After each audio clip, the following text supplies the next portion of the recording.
Very good morning and welcome to Breakfast News. In the next 1 hour, we'll get you all the latest news and updates.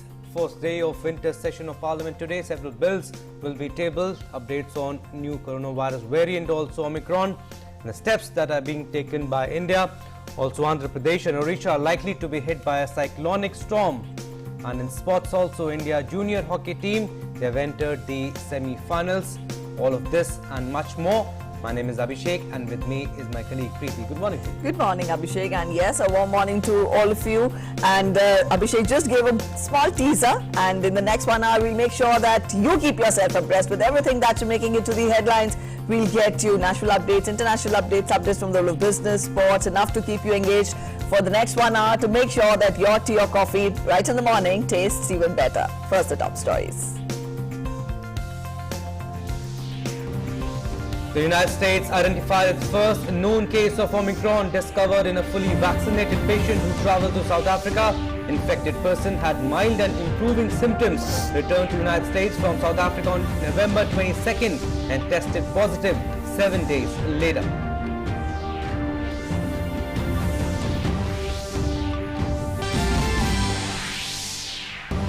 Today, the fourth day of winter session of Parliament, the Dam Safety Bill will be introduced in Rajya Sabha, while the discussion on the corona epidemic will be held in Lok Sabha under Rule 193, whereas the Assisted Reproductive Technology Regulation Bill was passed by voice vote in the House yesterday.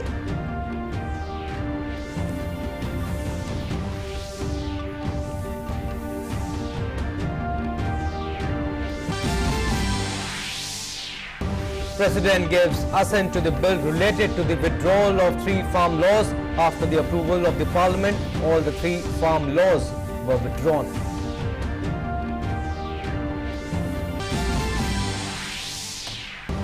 Government alert on new variant Omicron of COVID-19 after screening 3,475 passengers coming in from high-risk countries. 6 people infected with COVID. Samples of people found COVID infected were sent for genome sequencing.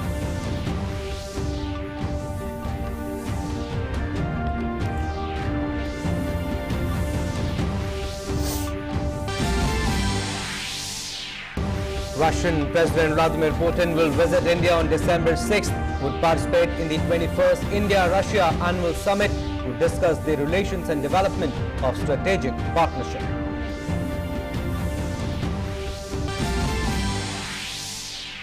And in hockey, defending champions India beat Belgium 1-0 in quarterfinals of the ongoing Junior Hockey World Cup in Bhubaneswar. India will now take on Germany in the semi-finals.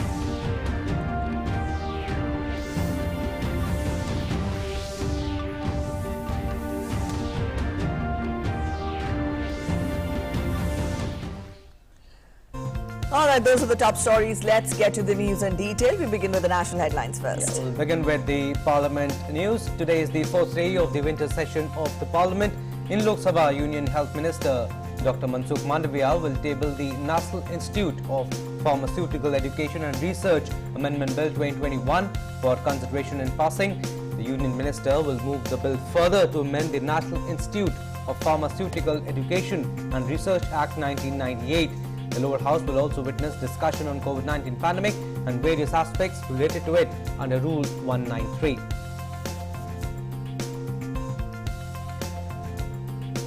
In Rajya Sabha, Union Minister of Jal Shakti Gajendra Singh Shekhawat will move the Dam Safety Bill 2019 for consideration and passing. This is in further consideration of the motion moved by Shekhawat on 1st December. The bill is to provide for surveillance, inspection, operation and maintenance of the specified dam for prevention of dam failure related disasters and to provide for institutional mechanism to ensure their safe functioning and for matters connected therewith or incidental thereto as passed by Lok Sabha.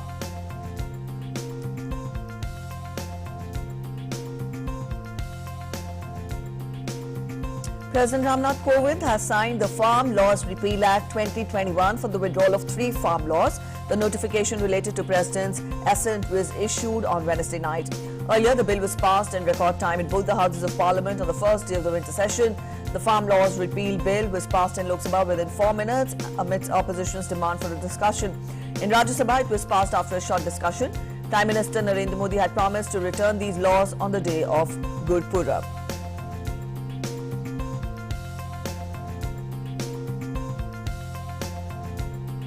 And on day 3 of the winter session of the Parliament, Lok Sabha passed the Assisted Reproductive Technology 2020 after detailed discussion, while Rajya Sabha witnessed multiple adjournments on the issue of 12 suspended opposition members of Parliament. The members were suspended for their unruly behaviour on the last day of the monsoon session of the Parliament. Glorious scenes continued in both the houses on the third day of the winter session of the Parliament.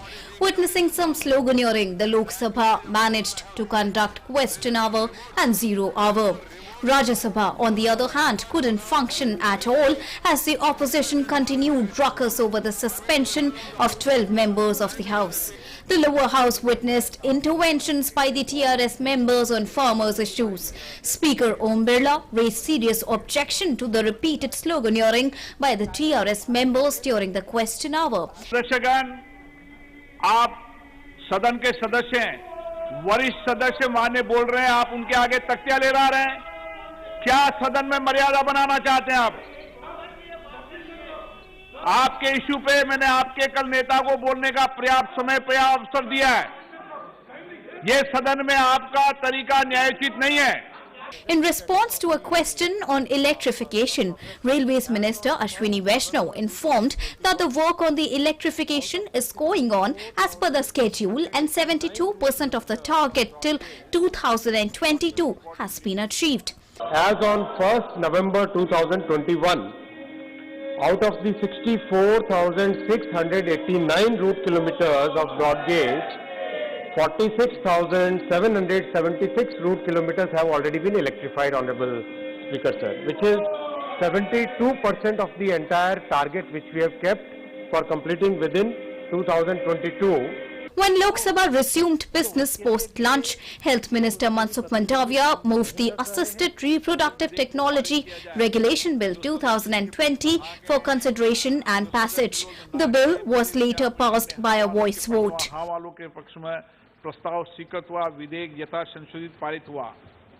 कोई ऐसी practice कर ले जिस practice से कोई महिला को नुकसान हो जाए, कोई कॉमर्शियल ओवम और एम्ब्रियो बेचने लगे, प्राइवेट बिजनेस करना शुरू कर दे, ये तो समाज के लिए बहुत दुखद स्थिति साबित कर दे, ऐसा हो सकता है। इसलिए ये सारी स्थिति में कोई सभी स्थिति में किसी को जेल भेजना ऐसी आवश्यकता नहीं है।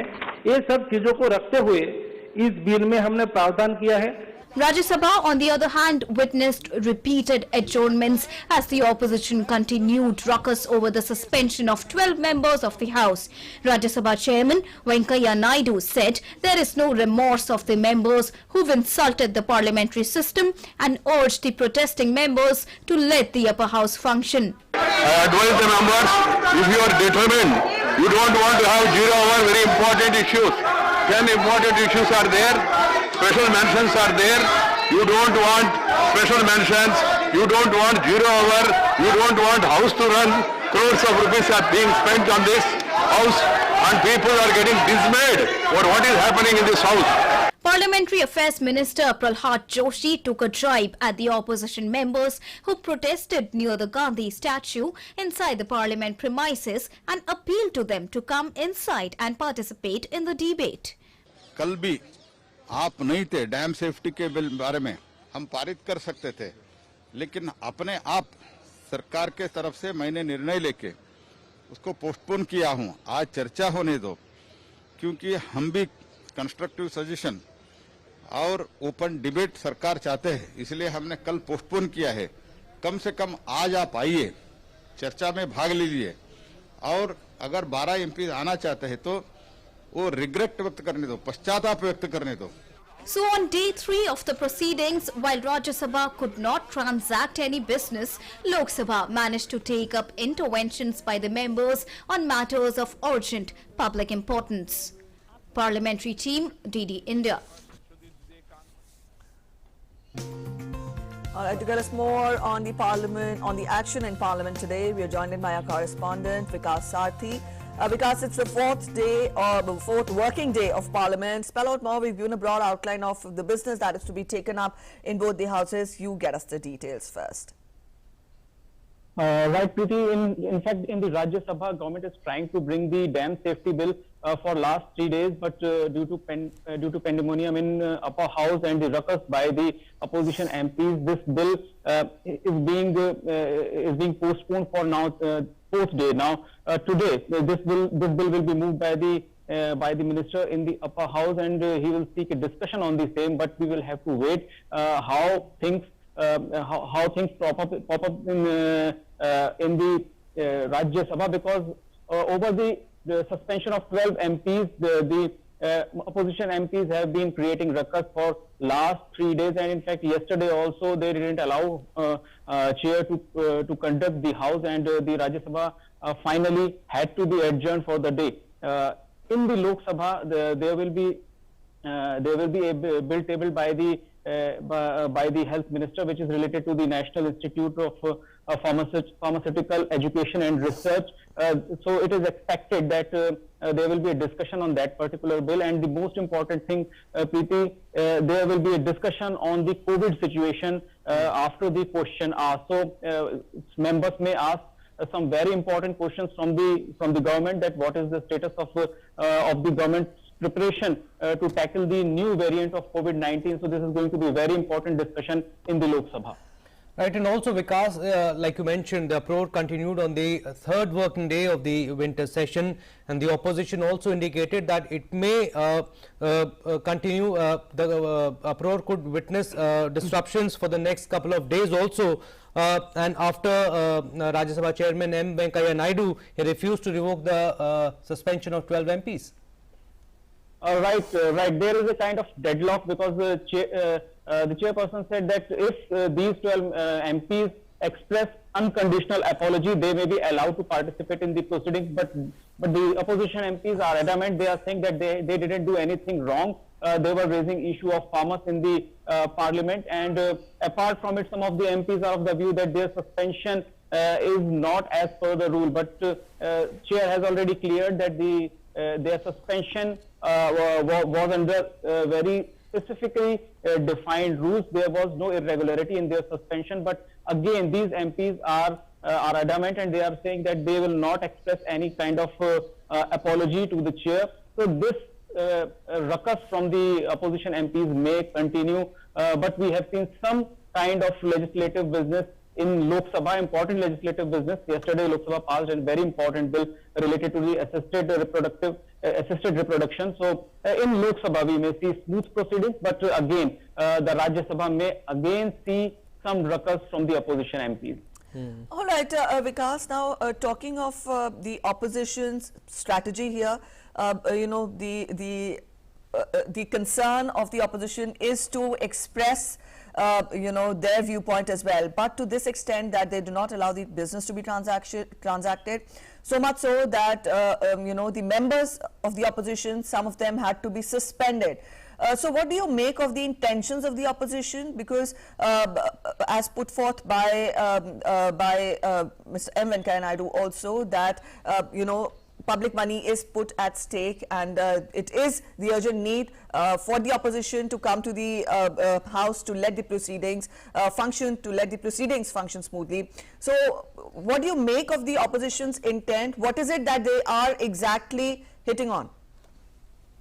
Right, Preeti. It seems that these MPs and the opposition is trying to keep alive the issue of farmers through this kind of protest, because the three farm bills have already been repealed, and in fact, President has also given assent to these the repeal of these three farm laws. But again, opposition wants that this issue should remain in limelight. So if they express apology and join the proceedings, then this issue may end. So to keep it alive, they are trying to get as much as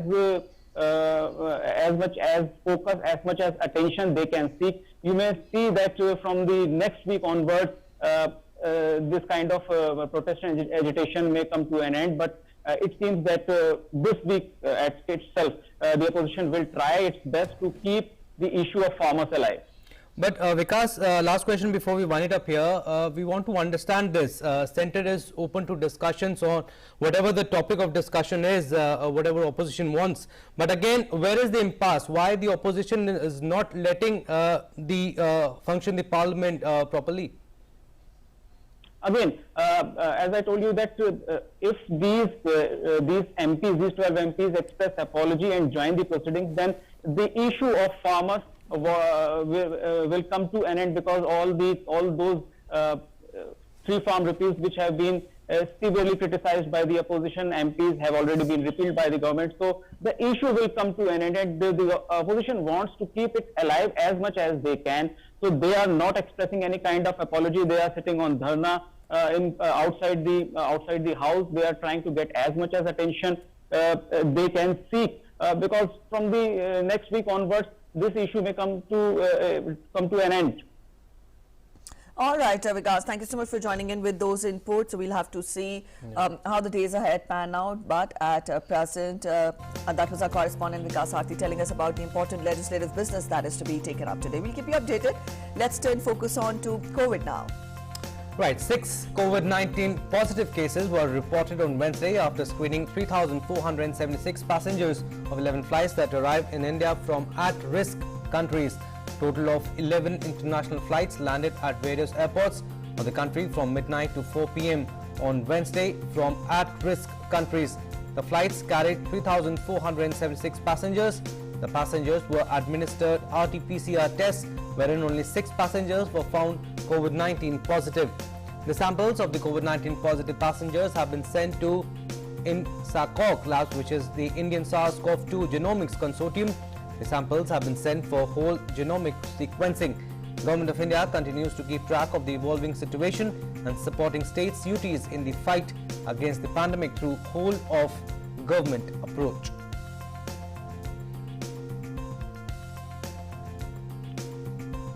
The at-risk nations are countries in Europe, including the United Kingdom, South Africa, Brazil, Botswana, China, Mauritius, New Zealand, Zimbabwe, Singapore, Hong Kong and Israel.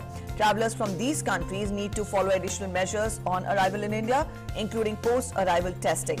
Meanwhile, the centre's revised guidelines for international travellers came into effect on Wednesday.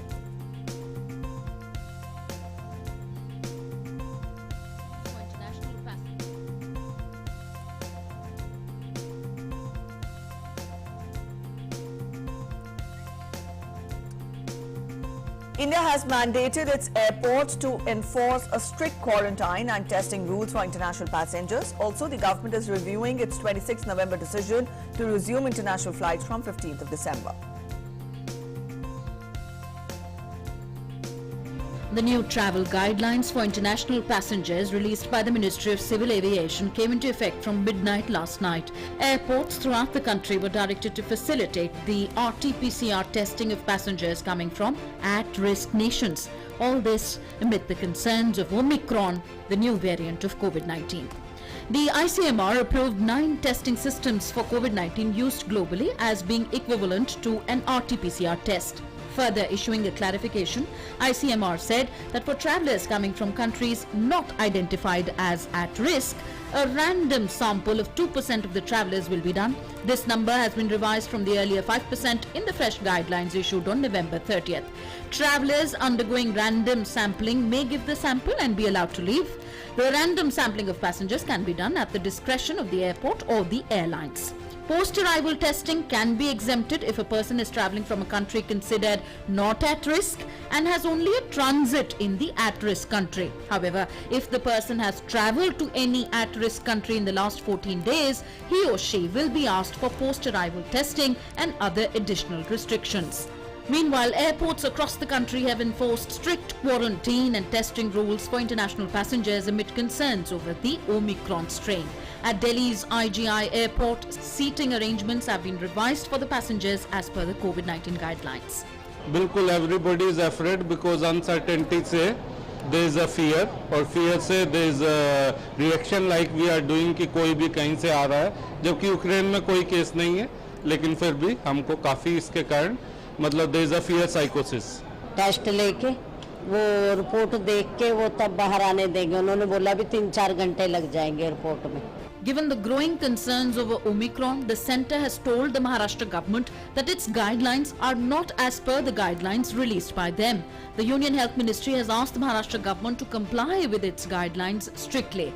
Basically, the Maharashtra government's guidelines cover all passengers travelling within Maharashtra, flying from other states, besides at-risk and non-at-risk countries. All the necessary arrangements have been made at the Chhatrapati Shivaji Maharaj International Airport. Waiting area and seats have been increased at the airport.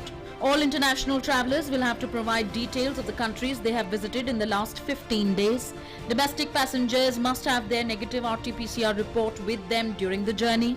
All travellers from countries declared at risk by the central government will have to compulsorily stay in quarantine for 7 days.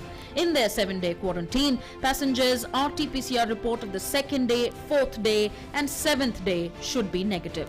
Amid all this, the Director General of Civil Aviation DGCA has said that the decision to restore international flights from December 15th is now being reviewed and new dates will be announced soon. It was only last month that the central government had decided to resume operations of international flights from December the 15th. The Gujarat government is also fully alert about the evolving situation and new guidelines have been implemented for those coming from abroad in the state. Strict vigilance and all precautionary measures are being observed at the Ranchi airport in Jharkhand as well. The Kerala government has also made elaborate arrangements in view of the new guidelines. Passengers coming from high-risk countries will not be able to leave the airport without a negative RT-PCR test. With Omicron scare looming large, new protocols and new norms for international travel will have to be redefined once again. With Nitendra Singh, Bureau Report, DD India.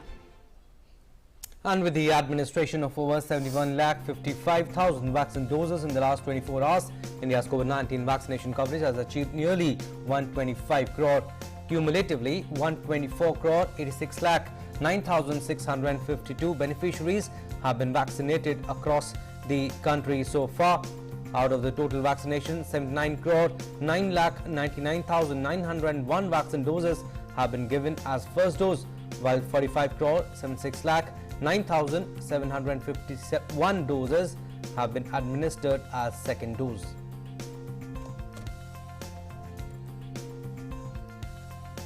You're watching Breakfast News. Up next, we're heading for a short break. Stay with us.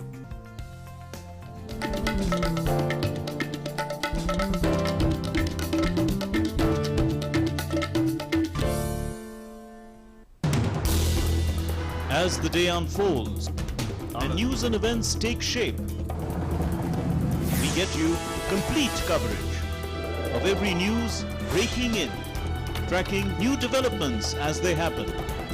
Midday Prime English, Monday to Friday, 2 p.m. on DD India.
Welcome back after a short break. Some more stories now.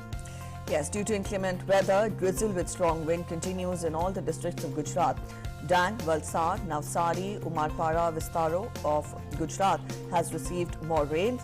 Also, rains have occurred in other districts of Gujarat like Ahmedabad, Surat, Anand, Sabarkantha, Banaskantha and Vadodara. Farmers were also instructed by the government to take precautions in advance. The fishermen have been instructed by the Met Department to not go into the sea for 3 days. Meghna is joining us on phone line to get us more on the current weather situation in the state of Gujarat. Meghna, spell out more details. We've given the districts which are affected by rainfall, and also the Met Department has asked fishermen not to venture into the sea for next 3 days. So how has the day begun today? Yes, obviously, the weather has changed quite a lot, and the Indian Meteorological Department, the IMD had issued an alert, especially for some coastal districts as well as districts of South Gujarat. Bharuch, Navsari, Amreli, Bhavnagar, there was an alert issued. Besides that, also, because this is an unseasonal two very heavy rainfall that has been predicted for a couple of days, the farmers have also been told, the farmer had been alerted in advance. Besides that, what we hear from Manorama Mohanty, who is the regional director here at IMD Ahmedabad, she said that this is a fresh, a kind of an active western disturbance which is affecting, northwest as well as central India, since November 30. That's what she has said. So, a warning for fishermen has been issued. So, fishermen have been asked not to venture into the sea for about 3 days. But, for that matter, the warning is expected to be around for 5 days. Also, farmers had earlier been asked to take appropriate measures for harvest and their standing crops as well. A lot of farmers have also been using, different sheds to actually keep their crops safe during this unseasonal rainfall. And we also know that, in, different districts, the wind speed has also increased. There are thunderstorms and lightning also. The wind speed has increased to about 40 to 60 km per hour, and especially districts of South Gujarat, as well as we've seen in Ahmedabad, Panchmahal, Dahod, Gir Somnath, in Junagadh as well, that the wind speed has increased and there is drizzling as well as light intensity to moderate intensity of rainfall. But what we also see in some districts of South Gujarat as well as in Diu, there was a heavy rainfall in Diu as well that has been recorded. Besides that, what we also get to know that, this is a disturbance that was created. That is why there is this change in weather. And, when we talk about some other districts, in the coastline, there are also warning for fishermen has been issued, especially, Veraval, Diu, Jafrabad, Bhavnagar, all these Daman and all these places, districts of Gujarat as well as the Union Territory of Daman and Diu. And also, Meghna, Ahmedabad people are not used to this weather. Woolens must be out and to deal with the slightly windy conditions. Yes, absolutely. We are able to actually see the people here in Ahmedabad are able to witness a change in temperature.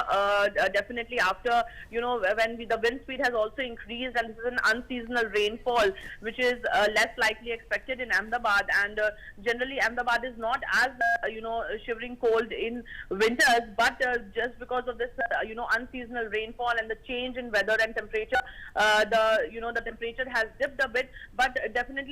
What we are seeing is the wind speed increasing and also the drizzling is happening. Besides that, there is light intensity to moderate intensity of rainfall, and in some places in Gujarat we have been seeing the high intensity of rainfall, heavy rainfall in that sense, and we will be expecting just this couple of days to be a little a wet spell to be cast in some districts in Gujarat. But besides that, definitely, as you say, Abhishek, that where the winter clothes are out because of the dip in temperature or because of this unseasonal rainfall and the change in weather.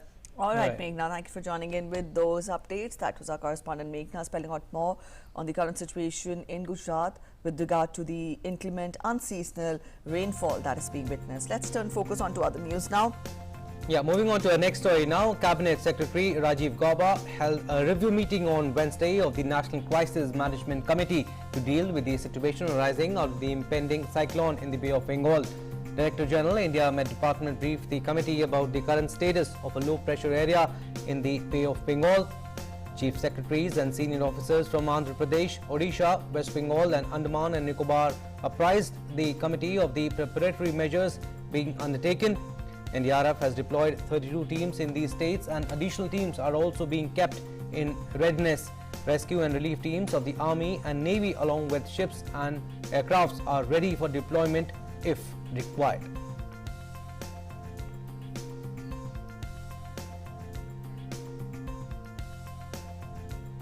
Andhra Pradesh and Odisha are likely to be hit by a cyclonic storm by Saturday. The Indian Met Department is closely monitoring the developments over the Bay of Bengal, and it said that the low-pressure system is likely to move west-northwestwards, concentrate into a depression by 2nd of December, and also further intensify into a cyclonic storm over central Bay of Bengal over the subsequent 24 hours. It is likely to move northwestwards, intensify further, and reach near the northern Andhra Pradesh-Odisha coasts by the morning of 4th December. 3 दिसंबर central bay of Bengal के area में ये एक cyclonic storm बनने का chances है। उसके बाद ये जो इसका जो मूवमेंट का जो डायरेक्शन ऑफ मूवमेंट वो कंटिन्यू रहेगा और 4 दिसंबर मॉर्निंग टाइम्स में ये north Andhra Pradesh and Orissa coast के आसपास में पहुंचने का संभावना। इसके वजह से 3 तारीख के शाम से लेकर रात तक आपका कोस्टल उड़ीसा में बारिश होने का संभावना है। Meanwhile, northern parts of the country might experience severe cold weather in December and January. Indian Met Department Chief M. Mohapatra said that there is a possibility of below normal temperature in many parts of the country between December and February. आगामी सर्दियों के मौसम दिसंबर 2021 से फरवरी 2022 के दौरान उत्तर पश्चिम भारत के कई हिस्सों, दक्षिण और उत्तर पूर्व भारत के अधिकांश हिस्सों और हिमालय के तलहटी के कुछ क्षेत्रों में न्यूनतम तापमान सामान्य या सामान्य से अधिक होने की संभावना है। उत्तरी आंतरिक प्रायद्वीप के कुछ हिस्सों में न्यूनतम तापमान सामान्य से नीचे रहने की संभावना है। देश के अधिकांश हिस्सों में अधिकतम तापमान सामान्य से नीचे रहने की संभावना है। केवल उत्तर पश्चिम भारत के कुछ हिस्सों और उत्तर पूर्व भारत के अधिकांश हिस्सों को छोड़कर जहां अधिकतम तापमान सामान्य या सामान्य से अधिक होने की संभावना है। Night and snowfall already. Fresh snowfall was witnessed in Spiti Valley of Himachal Pradesh this morning. The upper mountains also received fresh snowfall. The temperature in tribal area has dipped down to sub-zero level.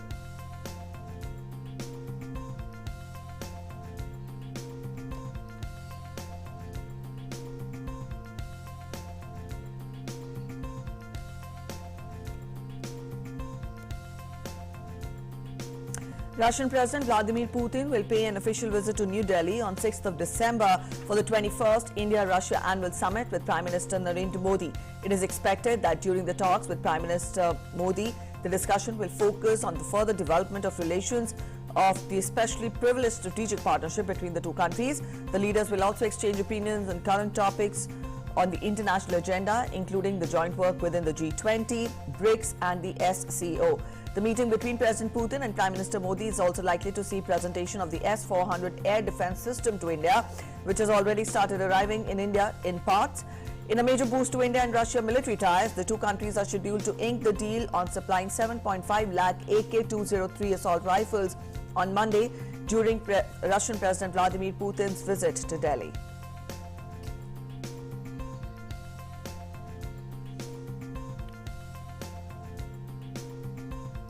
And as part of the celebration of Azadi Ka Amrit Mahotsav, ICCER organized Next Gen Democracy Network, an event that hosted delegates from 8 countries and showcased India's democratic traditions, cultural heritage and development initiatives. On the last day of the week-long activity-filled program at the Media Interaction ICCER, President said that this initiative is unique, ambitious and one of its kind, bringing democracies together. We will have many more batches. In fact, since it is the 75th year of our independence, we are planning to have delegations from at least 75 democracies, and 8 democracies have already been covered. So it's a very unique, ambitious and perhaps one of its kind program, And we believe that this is the way of building relations. This is the way of helping the global community understand the core of the idea of India, Indian culture, Indian society, and Indian people as well. Because India is, even after all, an experience. India could be understood only when you experience India, and that seems to have happened. And the delegates met think tanks, cultural groups, interacted with young leaders, bureaucrats, senior ministers and other important stakeholders and called this an incredible experience in incredible India. Jamaica is here with a delegation of 4 women. India has the largest and strongest democracy. And what I would want to say to the people and the government of India, you need to start telling your story. When I return to Jamaica, I definitely intend to share the positive stories about India and encourage others to come to visit India. The world is not just one country, it's so many different countries, and I think it's very important for these countries to come together and get to know each other, not just through media and social media, but to meet each other and to understand each other's culture. I think it's very important. The past 7 days have not only opened my eyes to a newer, more vibrant India, but also, the democratic, democratic achievement that India has created in the world space. Now, for example, my other delegates are here. They are from 8 different countries, and it's not only just India we learnt about. We have also learnt about, the political and cultural situation of their countries as well, and that is something I think only India could have done. Right, let's slip into another short break. On the other side, more stories.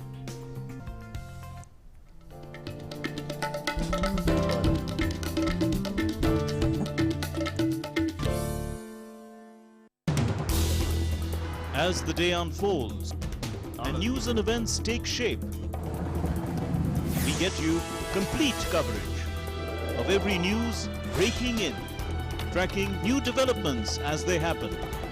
Midday Prime English, Monday to Friday, 2 p.m. on DD India.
Welcome back after the break. Time now to get to Web News Review.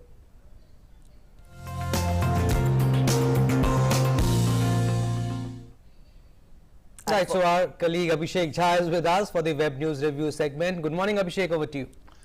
Good morning, Abhishek, and good morning, Preeti. Also, the first news that I'm bringing to you is from The Hindu, which has made headline of India joining G20 Troika. Troika is a group of 3 countries which consists of previous, current and future presidents of G20 grouping, and G20 summit is going to be held in India in 2023. Next year it will be held in Indonesia. So with this, India's foreign policy gets a boost because India has the first time that India will be holding this G20 summit in 2023. The next news is from the Times of India, which has said that southern India saw highest rainfall in November since 1901. more than 100 years. We have seen reports of flooding and situation which has been very difficult for the people who have been living in that part of our country because of the incessant rainfall and upcoming cyclonic storms and sometimes for various climatic reasons. And this has actually caused a lot of havoc in that part of India. And we have said that still there are chances that some states of India, especially in Andhra Pradesh extending up to Odisha, there are going to be rain in the days to come, and people have to brace up for further inclement weather and an uneasy state of affairs in their lives. The next newspaper that I'm bringing to you is the Indian Express, which says that ahead of polls, BJP louds PM, and accuses opposition of extreme hate. The next newspaper is the Hindustan Times, which has said that US reports first Omicron cases in California, what we know so far. So finally with this, over 24 countries in the world are now having cases of Omicron, confirmed cases of Omicron. In the US, the traveler was fully vaccinated against COVID but did not receive any booster dose. And the person returned from South Africa on November 22nd, and all his contacts have tested negative. The person tested positive on November 29 and was in self-quarantine. And presently the patient does not seem to be exhibiting any severe symptoms of the disease. But still, this widespread reach of Omicron has created a lot of havoc among the authorities, health officials, and international travelers.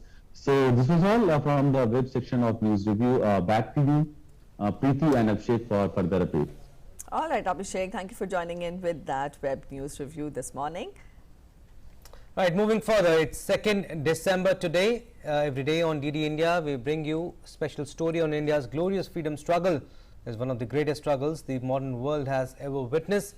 In today's edition of Saga of Freedom, we'll be remembering freedom fighter from Telangana region, Dr. Mari Chenna Reddy Mungi Beraya, and his compatriots who were martyred when over 500 soldiers of the Nizam raided a village in Nalgonda, Telangana. And we'll also remember one of the earliest moderate leaders, Narayan Ganesh Chandravarkar. Let's take a look.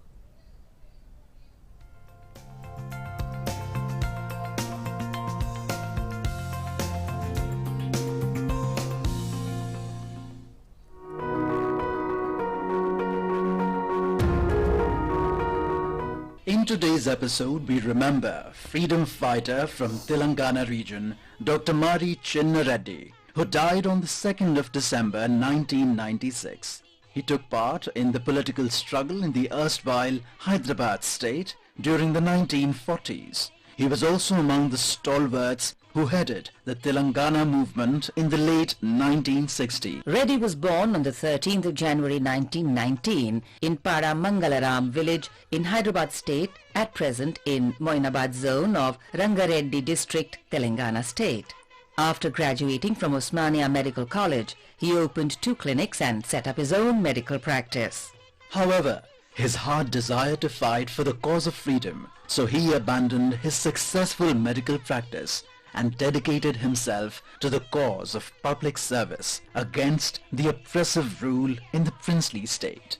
Reddy took active part in the political struggle in the erstwhile Hyderabad state. He was the founder of the Andhra Yuvajana Samiti and was associated with several students, youth, social, educational, literary and cultural organizations. In 1942, he was elected as the General Secretary of Andhra Mahasabha, which was a precursor of the State Congress. In 1946, he became a member of the Standing Committee of the State Congress and General Secretary of Hyderabad City Congress. Reddy firmly believed in Mahatma Gandhiji's methods of non-violent resistance. After independence, Reddy served as the Chief Minister of Andhra Pradesh twice. He also served as the Governor of Uttar Pradesh, Punjab, Rajasthan and Tamil Nadu. He also played an active role in the movement for a separate Telangana state and was president of the then popular Telangana movement, Telangana Praja Samiti. Till the very end, he remained committed to his cause for public service.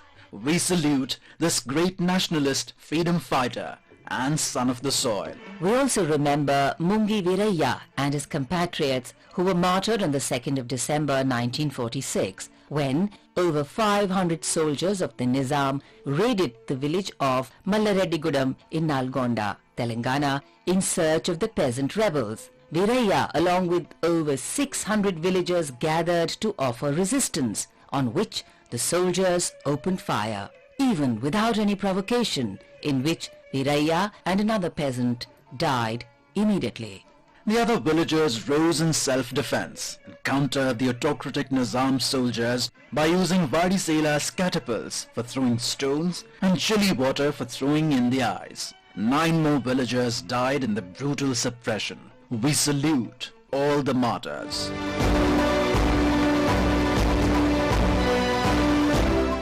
We also remember one of the earliest moderate leaders, Narayan Ganesh Chandwarkar, who was born on the 2nd of December 1855 in Honawar in Bombay Presidency. After getting his law degree in 1881, Chandwarkar went to London in 1885 as a member of the 3-man delegation to educate public opinion about India before England's general elections. On his return, he threw himself wholeheartedly into the work of the Indian National Congress and was elected president of its annual session in the year 1900. Thereafter, he took a break from active politics and dedicated his life to the judicial systems and social causes, taking over leadership reins of Prarthana Samaj after the death of Mahadev Govind Ranade in 1901. He re-entered the political field in 1914 and led the All India Moderates Conference in 1918, along with Surendranath Banerjee and Dinshaw Vacha. In 1920, he presided over the public meeting held in Bombay to protest against the report of the Hunter Committee on the Jallianwala Bagh atrocities, which was appointed by the British authorities. It was on Chandwarkar's advice that Gandhiji called off the non-cooperation movement.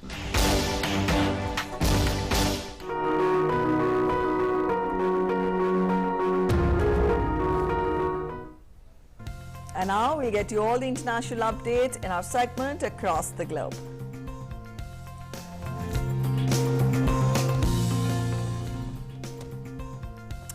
We begin by taking an update on the global situation with regard to COVID from across the world. The world is seeing an upward trend in the COVID cases yet again.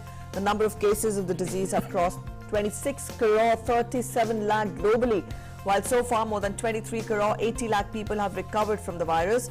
The virus has claimed over 52 lakh 41,000 lives.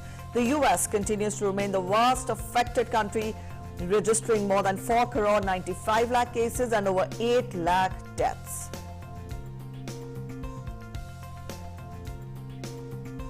Also, COVID cases have been mushrooming all across European countries as well, with the UK being the hardest hit in the continent.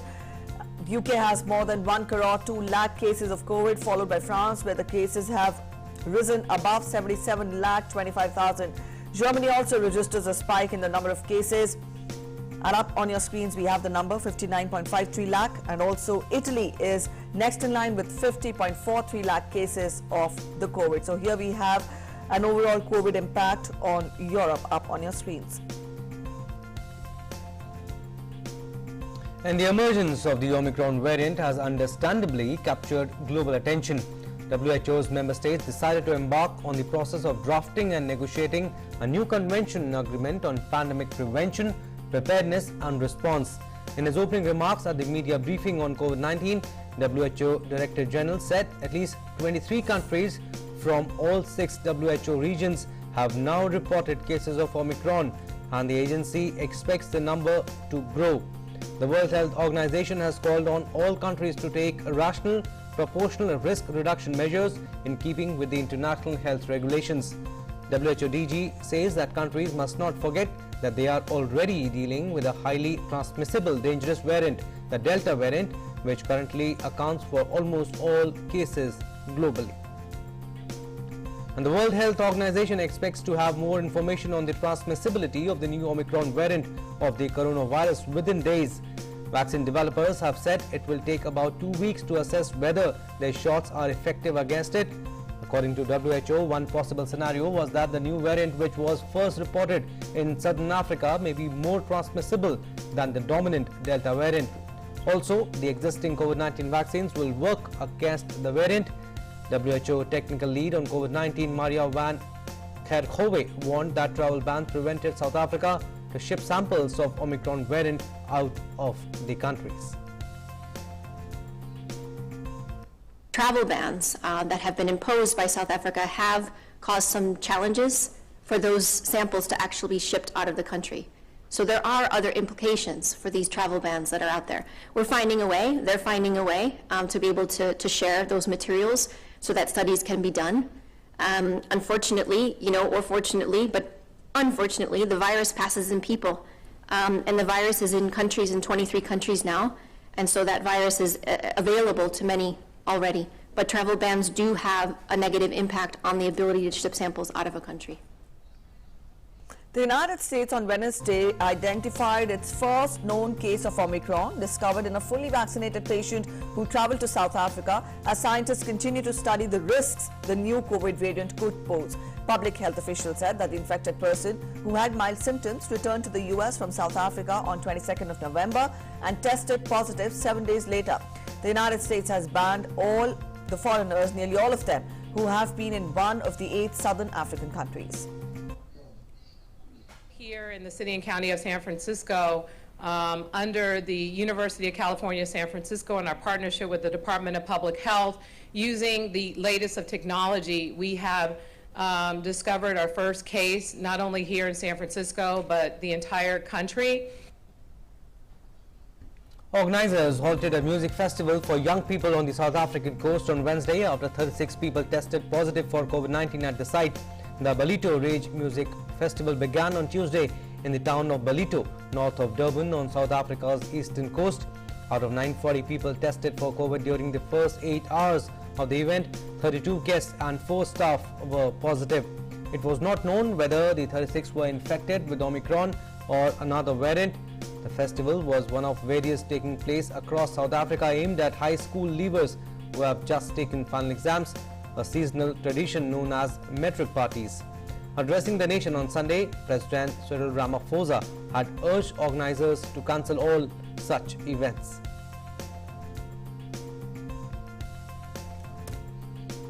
Up next, we get to sports updates and Sports Track.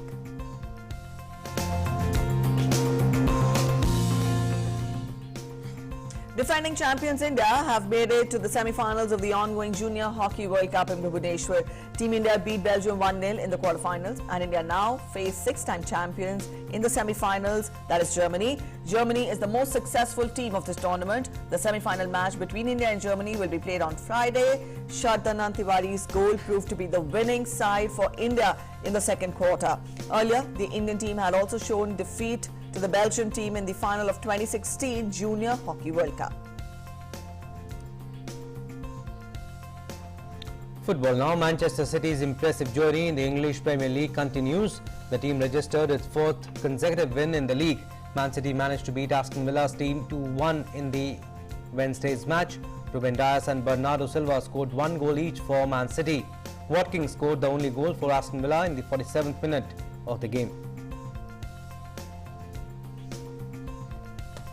And Liverpool's strong performance in the English Premier League continues. The team defeated Everton's team 4-1 in the match played on Wednesday. Mohamed Salah's contribution in this Liverpool victory was important, who scored 2 goals in the match. Salah scored in the 19th and 64th minutes of the game, and Liverpool took hold early in the match, with Henderson scoring the first goal in the 9th minute of the game.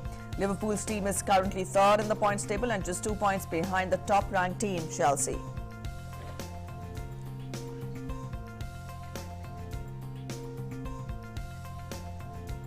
And up next, we get you temperatures across major and prominent places in the country.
Time for a wrap, but we'll leave you with these enthralling visuals.